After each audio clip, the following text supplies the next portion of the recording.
മറ്റത്തൂരിലെ കൂറുമാറ്റം DCC general secretary TM ചന്ദ്രനെതിരെ തെളിവുകൾ പുറത്ത്. BJP പിന്തുണയെ എതിർത്ത അംഗത്തെ ചന്ദ്രൻ സ്വാധീനിക്കാൻ ശ്രമിക്കുന്നതിന്റെ ഓഡിയോ സന്ദേശം പുറത്തായി.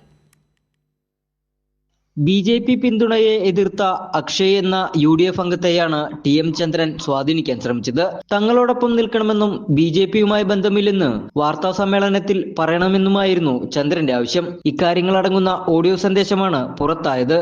ഞാൻ പറഞ്ഞു, നമുക്ക് BJPയുടെ സപ്പോർട്ടുണ്ട്, കിട്ടിയ എല്ലാ സാധനങ്ങളും രാജിവെച്ചതിന് ശേഷം ഞാൻ വരുള്ളൂ. എനിക്ക് വലിയ നാണക്കേട് ചുമന്നിറക്കാൻ.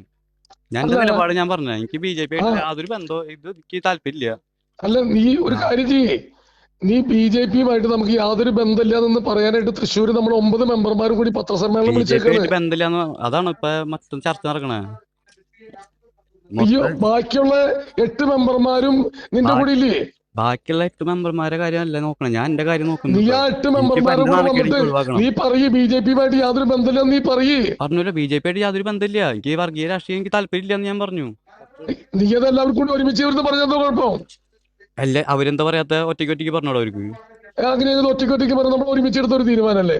എന്നാൽ BJP പിന്തുണയോടെ പ്രസിഡന്റും വൈസ് പ്രസിഡന്റുമായ അംഗങ്ങൾ രാജിവെക്കണമെന്നായിരുന്നു അക്ഷയുടെ ആവശ്യം. എങ്കിൽ മാത്രമേ വാർത്താ സമ്മേളനത്തിൽ പങ്കെടുക്കൂ എന്നും അക്ഷയ് വ്യക്തമാക്കി. മറ്റത്തൂരിലെ കൂറുമാറ്റത്തിന് പിന്നിൽ ചന്ദ്രനും സംഘവും പ്രവർത്തിച്ചതിന്റെ തെളിവുകൾ ഇതിനോടകം വ്യക്തമായി.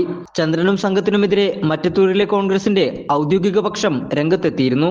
കൂറുമാറ്റം നടന്നത് ചന്ദ്രന്റെ നേതൃത്വത്തിലാണെന്നും രാഷ്ട്രീയ കളി അറിയാതെ പഞ്ചായത്ത് അംഗങ്ങൾ ചന്ദ്രന്റെ കെണിയിൽ വീഴുകയായിരുന്നെന്നും ഇവർ ആരോപിച്ചു. കൈരളി ന്യൂസ്, തൃശൂർ.